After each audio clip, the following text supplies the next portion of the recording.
Честит понеделник на всички и честито! Вече сме в клуба на богатите. Забелязвате ли как държавата, която забранява на бизнеса да вдига цените до нова година или там до колко, не помня какъв беше периода, но вдигат в пъти всичко на всички, които се отнася към бизнеса. Онзи ден, не вчера, тук споделих едно клипче на един младеж, който прави съдържание в TikTok, който даде за пример агенция по храните вдигат цената на разрешително за продажба на храна или нещо от сорта беше. Към момента то е 34 лева и оттам става 400 и няколко лева, ако не се лъжа.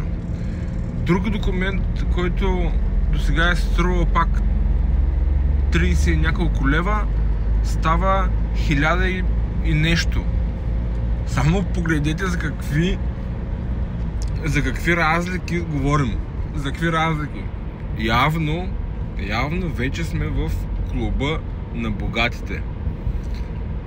Не мога, наистина, аз като се огледам, само богаташи виждам около себе си, милионери, честито. Бюджета, който в момента се гласува, ще направи още по-богати, ще стане много добре. Като влезем в еврозоната, всички ще сме топ. Ще гърмим от пари, ще може да си купуваме апартаменти директно без кредити. Всичко ще е 6. Просто аз не знам кой не му харесва на 3 евро, хора. Наистина, синята зона от 1 лев става 4. Тоест от 2 лева става 4. В София, във Варна, може би ще стане от лев 2. Но няма значение.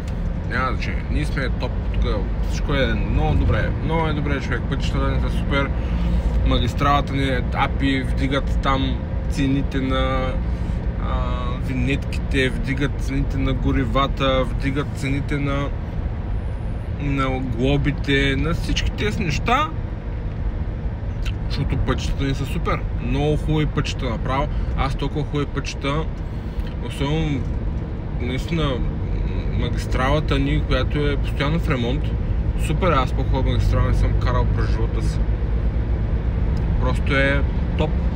Как да се оплаче, човек? Вече сме в най-богатия кръг на